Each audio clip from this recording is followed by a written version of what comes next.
দেখো আমাদের শিক্ষকরা কত অসহায়, দেখো আমাদের শিক্ষকরা কত উপেক্ষিত, দেখো আমাদের শিক্ষকরা শুধু মর্যাদার জন্য কিভাবে ফুটপাতে বসে থাকে। যে শিক্ষক থাকার কথা শিক্ষা দান কেন্দ্রে, আপনারাই পড়ান, বন্যেরা বনে সুন্দর, শিশুরা মাতৃ করে, ছাত্ররা কোথায়? ছাত্র শ্রেণীকক্ষে, শিক্ষক কোথায়? তাহলে এখন শিক্ষকের থাকার কথা ছিল শ্রেণীকক্ষে, শিক্ষক এখন রাজপথে। আমাদের হচ্ছে নজরের অভাব, কারো প্রতি নেক নজর, কারো প্রতি বদ নজর। শরীর ঘামতে ঘামতে শরীর আমরা ক্লান্ত হয়ে যাচ্ছি, বসে আছি। কেউ যদি আমাদের দিকে একটু তাকায়, কেউ যদি আমাদের দিকে একটু দেখে, একটু দৃষ্টি আকর্ষণের জন্য আমরা এখানে বসে আছেন, অথচ দৃষ্টিটা তো অনেক আগেই সেখানে পড়ার কথা ছিল। প্রথম তো নজর দেওয়ার দরকার ছিল আমাদের শিক্ষা ব্যবস্থা। যখন বলা হলো ইউরোপের সঙ্গে আমাদের শিক্ষা ব্যবস্থার পার্থক্য কত, তারা বলছে যে বাংলাদেশের একজন ইন্টারমিডিয়েট পাস ছাত্র ইউরোপিয়ান স্ট্যান্ডার্ডে গ্রেড 7 মানে ক্লাস 7 এর ছাত্রের সমান। তার মানে শিক্ষার মানের দিক থেকে কতটা পিছিয়ে আছে? তাহলে শিক্ষার মানে পিছিয়ে আছে কেন?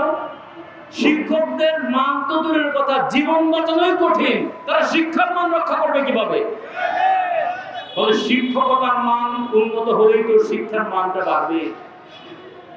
শ্রীলঙ্কা একটা অভ্যুত্থান হলো, শ্রীলঙ্কা দেউলিয়া হয়ে গিয়েছিল, প্রায় $20 বিলিয়ন উপরে ঋণ।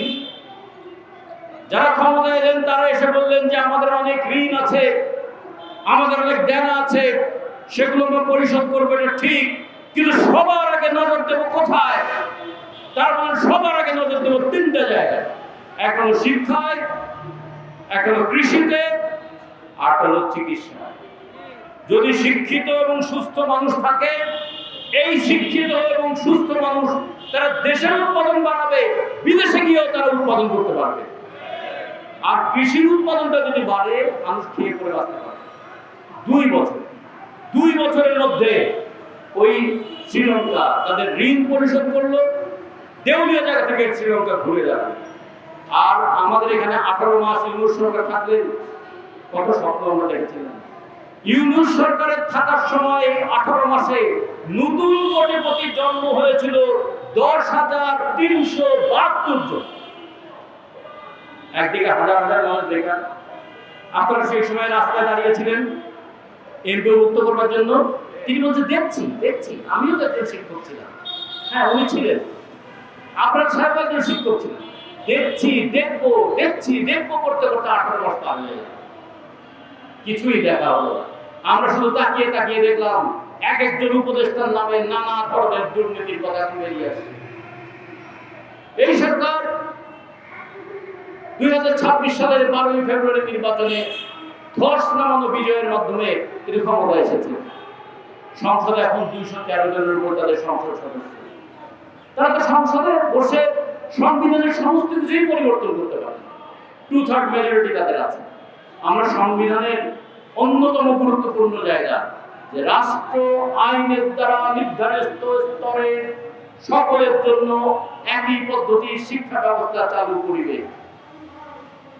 একই পদ্ধতির শিক্ষা ব্যবস্থা তো দূরের কথা, একই ধরনের বেতন কাঠামোই তো চালু করতে পারেননি। সমাজের একটা ক্ষত, সমাজের একটা যন্ত্রণা, সবাই যেটা ঢেকে রাখতে চায়, আপনারা সেটাকে উন্মোচন করে দিয়েছেন। দেখো আমাদের শিক্ষকরা কত অসহায়, দেখো আমাদের শিক্ষকরা কত উপেক্ষিত, দেখো আমাদের শিক্ষকরা শুধু মর্যাদার জন্য কিভাবে ফুটপাতে বসে থাকে। যে শিক্ষক থাকার কথা শিক্ষা দান কেন্দ্রে, আপনারাই পড়ান, বন্যেরা বনে সুন্দর, শিশুরা মাতৃ করে, ছাত্ররা কোথায়? ছাত্র শ্রেণীকক্ষে, শিক্ষক কোথায়? তাহলে এখন শিক্ষকের থাকার কথা ছিল শ্রেণীকক্ষে, শিক্ষক এখন রাজপথে। এটা কি আমাদের শিক্ষার প্রতি একটা অপমান নয়? যা আমরা শিখেছি তাকে অবজ্ঞা করা নয়? যদি এমন হতো এই রাষ্ট্র পারে না, এই রাষ্ট্র পারছে না, এই রাষ্ট্রটা আর কোনো উপায় নাই, অনেক চেষ্টা করেও দেখা গেল যে নন এমপিওদেরকে এমপিওভুক্ত করা যাচ্ছে না, তাহলে আমরা তো মেনে নিলাম ঠিক আছে, এই রাষ্ট্র যখন পারছেই না তখন আমরা একটু সহ্য করি। রাষ্ট্র কি পারছে না? নাকি রাষ্ট্র চেষ্টা করছে না? রাস্তা চেষ্টা করলে এইটা না পারার মতন কোনো ব্যাপার নয়। আমরা এই জন্য আপনারা যে নতুন করে পুরনো দাবিটা তুলে ধরেছেন, পুরনো বেদনার গান মানুষ বারবার শুনতে ভালোবাসে, কিন্তু বেদনার কথা বারবার বলা তো লজ্জা।